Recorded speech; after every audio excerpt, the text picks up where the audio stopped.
Thank you so much for being a part of the broadcast here on Wake Up Call with Dan Tortora. Also inside of the Charney's Menswear and Tuxedo Studios, 3150 Erie Boulevard East in Syracuse, New York, here on Facebook Live on Facebook.com/live now DT. And we have Juanita Ward here with us. Juanita is with us every single Friday at 9:30 a.m. Eastern Time. We always appreciate having Juanita be a part of the show, and we do the segment called Lead that you can see right there: learn, evolve, ad-lib, and deliver. It's brought to you by Chick-fil-A Cicero, and it's here to inspire every single week. So, Juanita, how are we doing today? Oh, doing excellent. Thank you so much for having me. Absolutely. And, if only everybody could have, beautiful flowers. I mean, it looks like something awesome is happening in the house right now. So, where are these flowers from? Oh, well, my mom and my father, they Nice. always, my mom actually does flowers. She kind of like sets the tone. She finds a specific place in my house and she says, "Oh, I want to just, make you some flowers. I think this place will look nice for the flowers." I'm like, "Oh, awesome," because I love roses, right? Yeah. Well, I mean, it's very, very nice, and I think it goes great because you got a book that's going to be coming out soon, and when you take pictures and promotional stuff for that, there's nothing like having the sun come in like that and hit those flowers. So you kind of hit it right. God presented the sun, and your parents presented the flowers, so you're good. Two thumbs up for me, right? Yeah, it's awesome stuff. So we're here with Juanita Ward, Syracuse, as well as WNBA and overseas basketball alum. She is a current assistant coach at Jackson State Division I women's basketball. And we come together every single week for the segment called LEAD, which is an acronym: learn, evolve, ad-lib, and deliver. And now more than ever, we created the segment right before Corona happened, and it makes perfect sense to have it because during this time, we have sought to learn, to evolve, to ad-lib on what's going on with life, and to deliver on promises we've given to ourselves, to other people, and deliver on taking care of ourselves. So it's amazing how it all kind of worked out. I mean, Juanita, when you look back at the name of this segment, doesn't it hit you that like we literally in December did this, and then it was like, wow, we need all this right now? For sure. It's so amazing how, sometimes God gives us a glimpse of what we need to do or what's going to happen. Yeah. And we've talked about this before. He doesn't give us all the blessings that he's going to give us or that we need. He kind of gives it to us in glimpse or kind of gives it to us in like dreams and visions. And I mean, back in December, who would have thought that, right now this show would be as, prevalent as it is now? And especially for a time such as this, it's always important to encourage people, but it's always encouraged to speak life to them, not just give them encouraging words, but impart a seed inside of them, and that's what Lead is doing. Yeah, and it's such a beautiful thing. We thank Chick-fil-A Cicero because not only is Lead a beautiful thing, but Chick-fil-A's food is beautiful as well. For sure. So Juanita, today's focus is keeping the focus forward. And it's funny because I had a conversation earlier on this week, and in the midst of the conversation, I had texted something. And when I texted it, I looked back at it again, like you say, you don't know what the message is until you know what the message is. Right. And I looked back and I said, "Oh, I want to put that up. Like I shared that, but I want to share that with everybody." And the message was, make sure that in the journey of life, you're always taking a step forward. And I said, for me, I take 10,000 steps forward a day. And when you put that into perspective, the fact that like I made a change in my life 54 days ago to walk every day, when you take one step forward, taking 10,000 steps forward, saying, God, I'm not going to take one today. I'm going to take 10,000. I'm going to take 11. I'm going to take 15,000 toward you. That there's something to be said about that. And it led me to today's focus, which is to look forward and to not look back at things we cannot change. So, when you see keep the focus forward, what do you think about? For sure, because sometimes we get into the situation where we try to look back and see, what is it that we could have changed? What's different? How can we make our future or our present situation better based off of past experiences? And I've often said this: those past experiences are not just to either make you or break you, but they're to help build you and to help help you have a higher step that you can step upon to get to the next level. Yeah. Sometimes we look backwards to try to find out, well, how could I have made that situation or that opportunity different? And it's not that you wanted to make it different, it's that you wanted to make it right. And how do we make it right? We keep pressing forward. We keep looking forward. We keep trying to make things in our life better, which ultimately comes down to the word of growth, right? We're looking to grow. And anytime we're looking to grow, you have to look within. We end up looking at the outside appearances and trying to make outside become better for our inside. And it's not really about that. If we want to push forward and we want to become better and we want things to be different, our situation to be different, we have to search within ourselves first before we can, fix what's on the outside. Fix inside, and then we'll be able to fix the outside. And that's the thing is, you work from the inside out. And I tell people that all the time now. Like, you have to, if you're looking for outside stimuli to help you get there, it's not always going to be there. Because you got to remember, if somebody lifts you up, they're living their life. Like my mom lifts me up. My buddy Evan, my buddy Ross, you. There's so many people that, Rob Drummond, there's people that I can always go to that I know are going to lift me up. But you got to go to work, right? My mom's got to do this. You got to do that. Like dad might be working outside on something. Mom might be over at the airport doing her thing. Evan might be, volunteering. Ross is taking care of the kids. So you can't always call and say, hey, in this moment, I need you to lift me up. And we have to be able to do that ourselves. So there's something to be said about your inner happiness and your strength and all the good about you has to come from inside. And then other people can accentuate that. They can be there for you and help you with that. But ultimately, it has to come from the inside out. And let's play to that a little bit because, it is real to think like, okay, well, if I need some positive message, I'll just call Juanita. And granted, you always give it to me. But what if you're in a meeting? What if you're at work? Like, you can't rely on other people to keep yourself happy. That's true. Let me say it like this. A broken spirit cannot help a happy soul, okay? And I say that in this way. When your spirit is broken from the inside, you will not be able to help a happy soul, which is another person. So in order for your spirit to not be broken, you have to speak words that are going to be positive. I say this all the time. Words have so many meanings to it. Whatever you speak about yourself, whatever you say about yourself, whatever you believe about yourself, that's what it's going to be.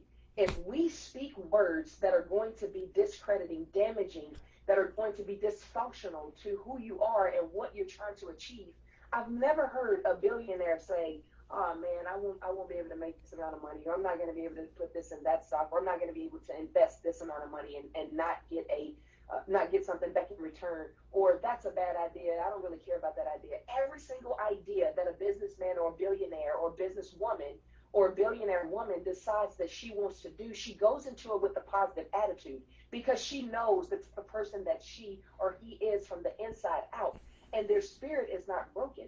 So if you have a broken spirit, you cannot help a happy soul. Yeah. And in helping that happy soul, right, you have to be able to know who you are as a confident person and walk in that. There's the thing, we walk by faith and not by sight, right? That's part of biblical scripture that I absolutely love. So when you walk by faith, it's not saying that everything is going to be perfect. It's not saying that everything is going to be peaches and cream, that you're not going to hit walls. You are going to hit those walls. But it's the thing, do you stop at the wall that you hit, or do you knock it down? Do you bust through it? You cannot have a broken spirit trying to help a happy soul. Clean your spirit up from within, and then you can give out those words. Speak life to yourself, and then you can give out those words. A broken spirit cannot help a happy soul, but a happy spirit can always nurture a happy soul. And then, and that's the thing too. And they talk about something that I've learned too over those last few weeks is, when somebody needs help, right? If somebody's struggling, you almost liken it to them drowning. And when you go to save somebody from drowning, what is the first thing that they do? Not even meaning to. They grab onto you, right? And they pull you. So then you both drown. And so, you have to when you're approaching somebody, like let's say you and I are having a conversation, right? And I'm drowning, right? I'm like, I'm all negative, Juanita, my God, this is bad, this is bad, this is bad. You're trying to say, you know, breathe, get on my shoulders, like I'm going to help you. But you have to also keep a distance and have such a way that I don't grab you and pull you under the water. And so there is that, like, we help people, but you have to help people in such a way that you don't allow yourself to be sucked into it and sucked under too. You don't accept kind of what, you know, just because you're helping someone that may be depressed, maybe anxious, maybe down, maybe negative, you don't assume their personality. You don't assume their feelings and emotions and thoughts. You have to stay yourself while you're helping. And I think that's one of the hard things sometimes, because sometimes the people that we love the most, and I've been there, you know, I go to help somebody that I really, really love, but they're just grabbing onto your shirt and they're pulling you under the water, and you're trying to say, you know what, you got to let me help you or else we're both going to drown. And I guess to speak to that a little bit on your end as well. That's so true.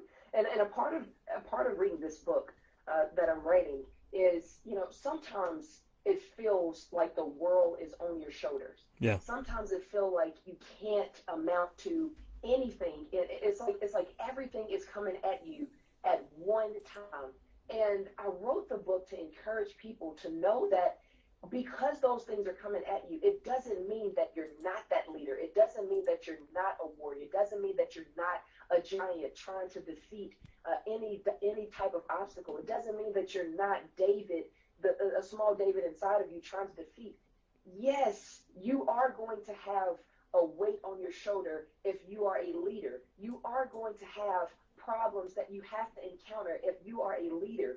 You're going to have so much thrown at you if you are a leader, because that's your position. Yeah. Can you stand the test and trials being that leader? I mean, yes, you have to be able to speak life to someone else when they're drowning. And it does seem overwhelming, right? Because you're trying to help someone else that can't help themselves. That's what leaders do. Leaders take a step forward and they bring other people along with them. Someone has to lead in order to follow. And the beauty about this is, if we can be leaders and continue to strengthen, number one, ourselves, number two, someone else, and especially the situation around us, then we're pressing forward. We're continuing to move forward. We're continuing to reach down with the helping hand. You know, Dan, there's this image out, right, that shows this hand, this big, humongous, giant hand coming from heaven, and it's like all muscled up with veins and everything coming out of it. It's so dramatic, but it's awesome, right? Yeah. And then there's this person that's like in the water that's reaching up, that clearly looks, you know, helpless, hopeless, you know, faithless, right? And they're reaching up to this strong, masculine, you know, hand that's extremely powerful. And I can only imagine what they're saying at that moment. You know, help me, I'm weak, I'm helpless, I can't do this. I need your strength, I need your power to just get me up out of this situation that I'm in. Because I know that the waves and every single thing is overtaking me. And this hand is just reaching out so peacefully and just saying, look, just grab a hold. Yeah. It's going to be okay. I'm not saying that everything is going to be peaches and cream, but if you can just grab a hold to my hand, I promise you I won't leave you astray. And that's what leaders do. That's what leaders do. We're saying, grab a hold. Yeah. Let's walk through this thing together. Well, and that's the thing. And then I think about God being a comedian, and I think about God putting his hand out, and then you go to touch it, and he goes, no, stop, come on. And then, you know, but it's just that, you know, all right, come on, all right, okay, all right, come on. You know, because, I mean, God does have, he has his, he's not going to let you drown, but he has his comedy, and you and I know that God, you know, God has comedy.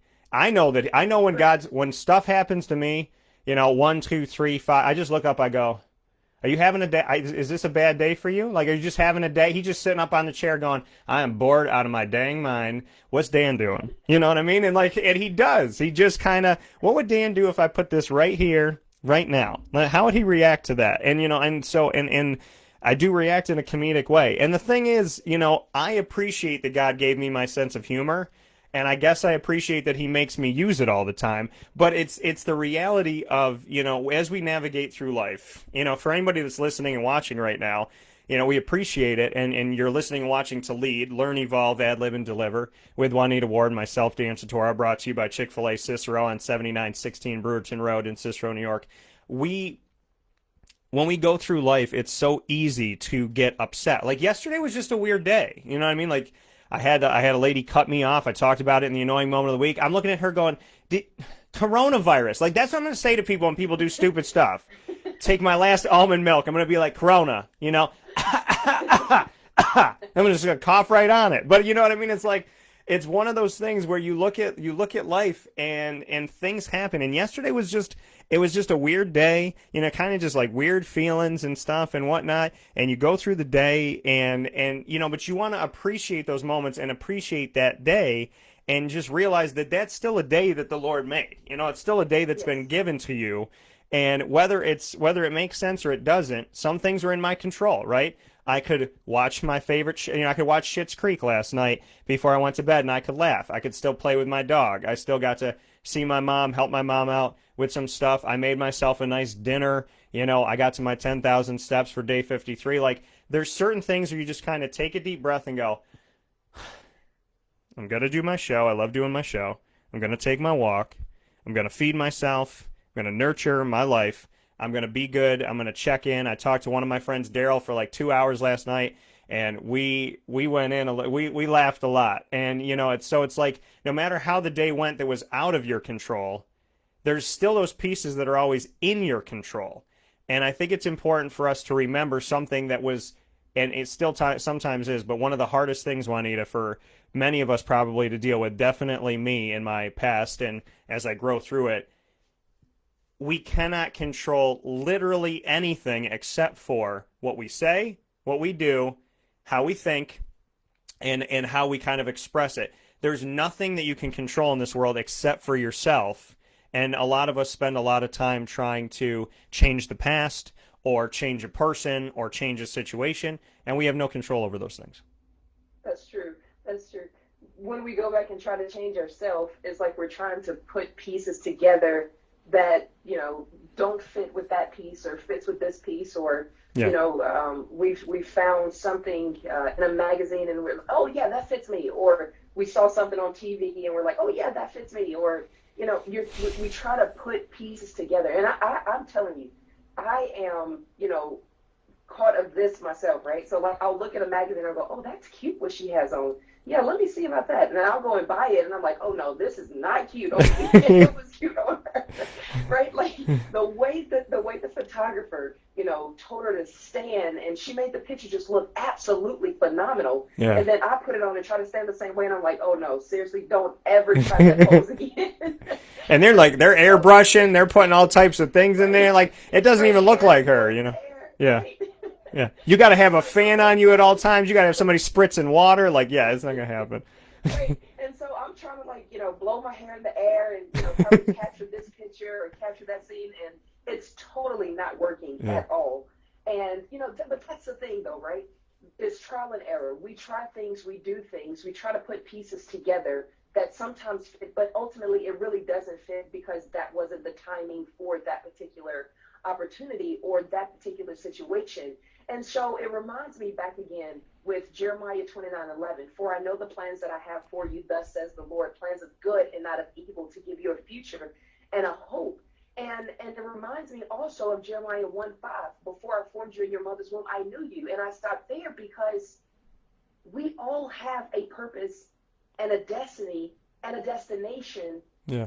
And we're traveling on this journey. It's like sometimes we're riding on the back of a horse, and it feels like we're not going anywhere, even though the horse legs is going as fast as it can go, but it feels like we're not going anywhere. And sometimes we jump on the fastest horse that we can jump on to get us to the next endeavor of our life. And it's like, we're not really going anywhere because we're trying to put pieces together that doesn't fit into the puzzle, or it doesn't fit into the plan. And most importantly, it doesn't fit into the timing. And I'm telling you, Dan, I've done that so many times in my life where I thought that it was the right time for this, and then God says, Juanita, seriously? So you tried to put together something that you thought was going to happen before I actually wanted it to happen, and I have the specific date, time, second, Yeah. minute that it's going to happen, and I'm like, oh man.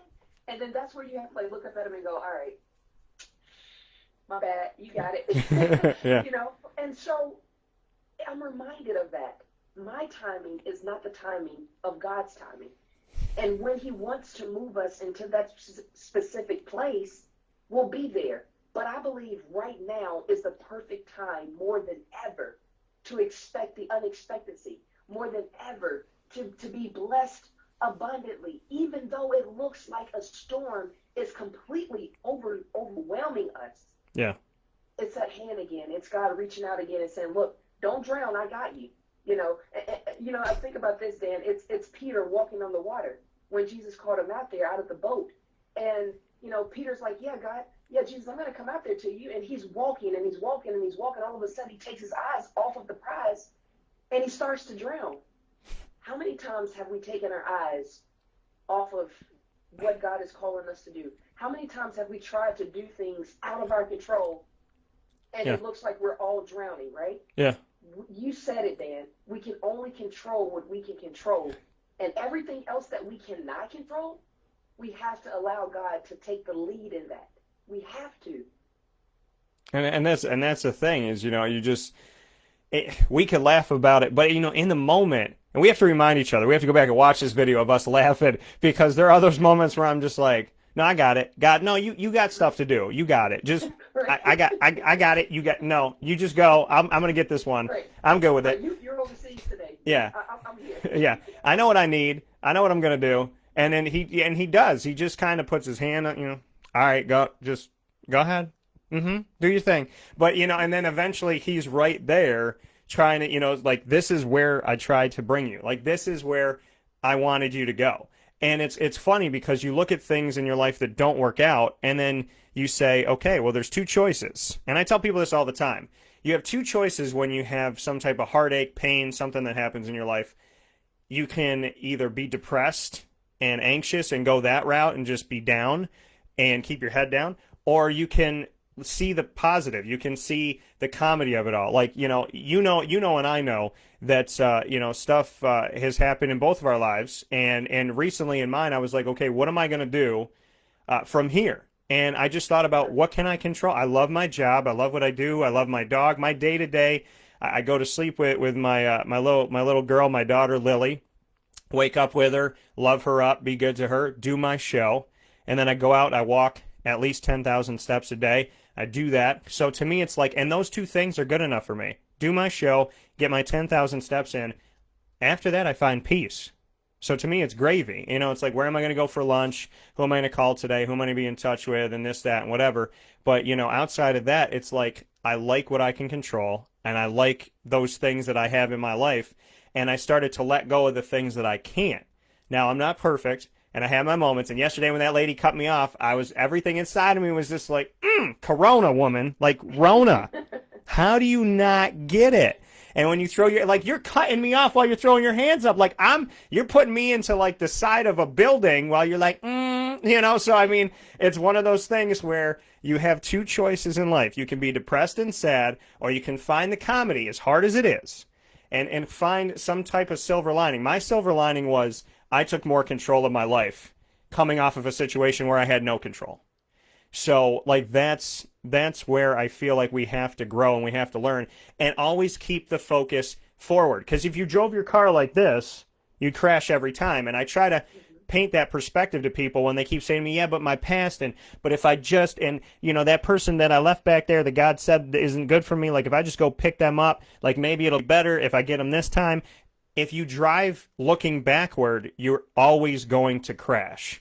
And so it only makes sense to see what's in front of you, and not just directly in front of you, but what do they say when you drive?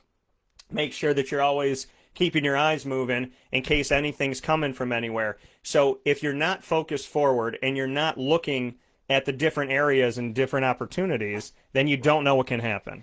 You know what I mean? That's true. That's so true. That's so true. I mean, you know, our past is, and I love it because it's past tense. Yeah. You know, I can't fix anything behind me right now while we're doing this show. The good thing about this is everything is going on. I mean, seriously, if something literally failed behind me, I couldn't stop doing the show and go over there and fix it and go, okay, let me fix that right quick, and then I'm gonna come back to the show. Right. That would not be the right thing to do.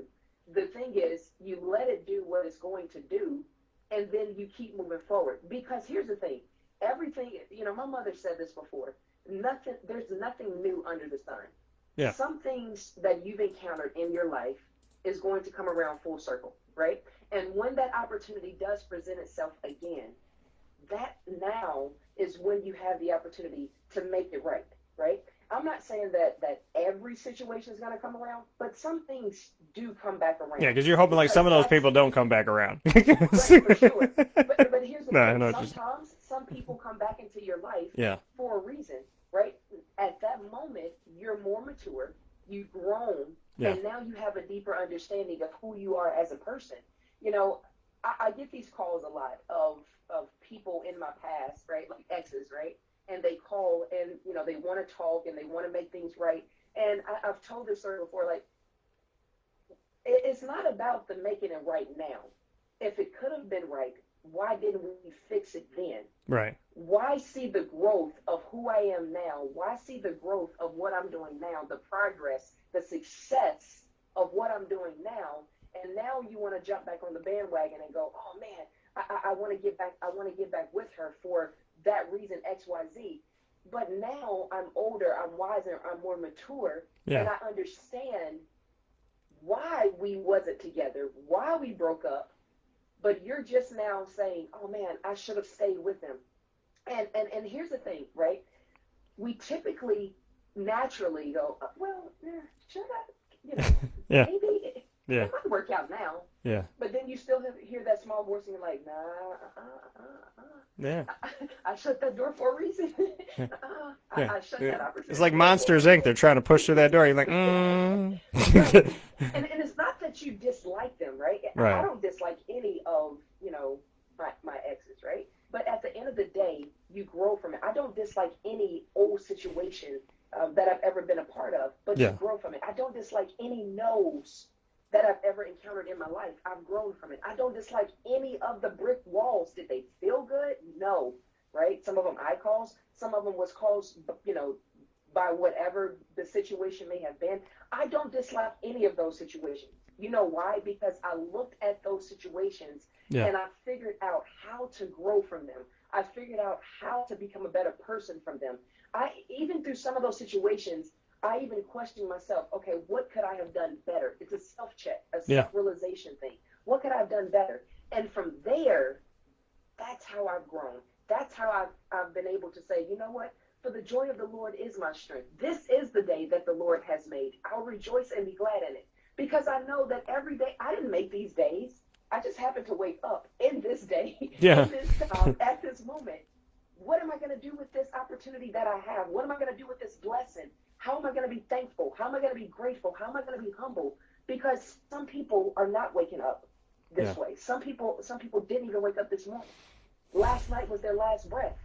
I'm grateful for every single thing that has happened in my life, every single teacher, every single person, every single no, every single brick wall, every single struggle, every single obstacle. I'm grateful for it because it's taught me and brought me to who I am right now. Had it not been for those things, had it not been for tests and trials, Dan, right? How would we know how to endure, right? How would we know if we've never been lit? Right. How would we know, right? How would we know? We don't know because we've never been pushed. We've never been tried until we've had those situations to encounter in our life. Yeah. And so now we're much grateful for it because now we know. And when someone else has a problem, we can teach them. We can lead them. We can mentor them through it, instead of just saying, well, yeah, I don't know. You figure it out. Just talk to God. No, we'll tell you now. Oh, I'll tell you now. Yeah. And that's from our perspective. We've lived through it. That's an example. And what's faith if it's not tested? What's a diamond without the pressure? So, and the reality of it all is something that you just said, Juanita, in closing here is, if you can't love me at my worst, you can't have me at my best. I'm going to leave you here. I'm going to let you work on yourself. And then when you're all set up and you're good, I'm going to come back and get the prize. Hell no.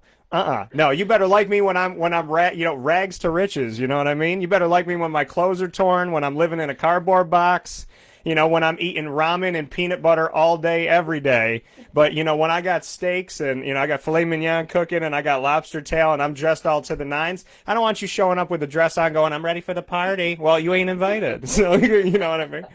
So it's just reality. One. What'd you say? I said, this is only a plus just one, just for me. Yeah, this is a plus Dan. Ain't nobody on this list. So, but that's a reality, is that I think that people really think I'm going to leave this here, and then when it grows and it blossoms and it's right, I'm going to come pick it up again. You know what I mean? I'm going to plant the seed, and I'll come get the rose when it's there. You can't have the rose when it's there. And you can't have any Juanita's roses because they're going to sit right there as well. So I need to have I need an interior designer that works on your place. You got the lights in the back. You got the yellow light perfect, the God's light coming in, the roses. Juanita, you know what? Maybe if I write a book someday, somebody will come do my house too. So it's very nice. Listen, I'm always thrilled to get on this show, because if it's not just but one person that we're helping, Dan, we laugh about it, we joke about it, we have fun moments, we have awesome experiences. We cry on the show sometimes because we're so into helping and leading people in the right way. We're just vessels, and we're trying to make sure that we do the best of the experiences and the examples that we've had in our past and in our life to help someone else and to instill that in them. If I can just leave with this, Dan, there's going to be so many no's that we're going to hear. There's going to be so many brick walls that we're going to run into. There's going to be so many giants that we're going to face, that are going to stand in the way and say, no, you can't amount to anything. There's going to be so many meaningless things in our life that we have no control over. But at the end of the day, we can only control what we can control. Yeah. We can only speak life to what's going to motivate us and encourage us and instill inside of us more and more and more. If we just stop at what we see, we'll never surpass into excellence. As I said before, Dan, there's a quote that I always say, I guess if you will, my slogan, a vision surpassing excellence. Don't just stop at what you see right now. Push forward. In order to reach excellence, in order to succeed, you have to always decree over yourself. I can, I will succeed. It's a declaration. It's a decree. Don't stop at I won't, I'll never.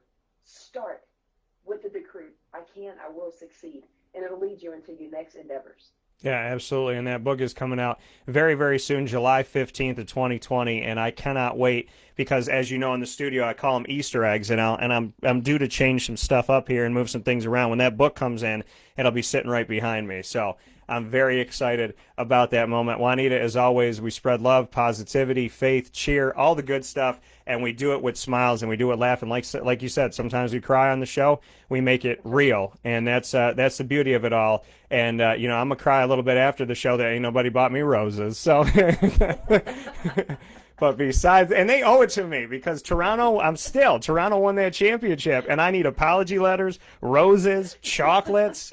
I need people coming out publicly doing videos like Roger Goodell did about Colin Kaepernick. I'm so sorry. I don't care if you got to read it off a piece of paper, but you better damn read it now. So hopefully we can get that. I'm telling you, keep decreeing over yourself. I can, I will succeed. Yeah, I can, I will get some apology letters right about now. So Juanita, as always, I appreciate you. I love you. You know that. And please take care. Take care of Mississippi for us, and please continue to stay safe and stay healthy. Can't wait for the book to come out, and always so happy to share this time with you. It means so much, so I appreciate it very much. Thank you so much. And I'll talk to you soon. That coming once again from Juanita Ward here on Wake Up Call with Dan Tortora, and we are going to take a quick step aside. We did the annoying moment of the week. We did lead, and now it's time to have Fran come on to the show. It's Tortora Squared today, and I'm very excited for this. Corona, take that. We're sitting in the studio together. That's right. We're done with Corona. I'm over her. She's gone. So we're going to move on. Hopefully they don't come back, but we'll see. And Fran's going to be sitting here in studio with me in just a minute. So this chair has been set here, and it's fresh for Fran to jump in. CNS girls lacrosse and a recruit for women's lacrosse. And above all things, she's family. And we're going to have some fun here on the show. We're both going to give a top dog of the week, and do a lot of cool stuff here on Wake Up Call with Dan Tortora. So join us back here in just a moment right after this.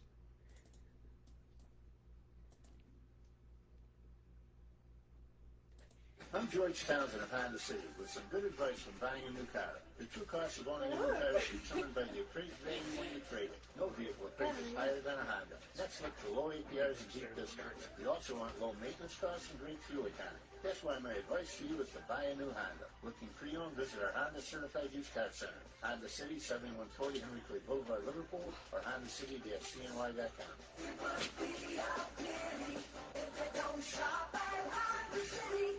This is Jim Sikowski, owner-operator of Chick-fil-A Cicero, 7916 Brewerton Road in Cicero, right in front of the Home Depot. I had a deep feeling that God wanted me to do something bigger with my life and to help people, help others. I kept putting Chick-fil-A in my life, and I realized as I was going through the franchise selection process that positively impacted the lives of others was really core to what we do here at Chick-fil-A. First of all, it starts with the food. The food is brought in fresh daily. We bring in local produce. We prepare to order in the kitchen. We hand bread our chicken. We hand spin our milkshakes. It's great food. It doesn't taste like fast food. I think the second thing is the way people feel when they come in a Chick-fil-A restaurant. It's different. We try to treat people with intentional kindness here, which is very different, deeper than good customer service. And so I think it feels remarkable for most people to come in a Chick-fil-A restaurant. And then lastly, the impact that we try to have in the community is very different. It's a big part of the expectation of every operator of a Chick-fil-A restaurant is that they're actively engaged in their community, they're a leader in the community, and they're making a difference. When they realize that what we're striving to do is to shine a little light in their life, that's a very, very different experience than you will have at any other quick service restaurant. And it's that remarkable experience that I think people will emotionally connect with.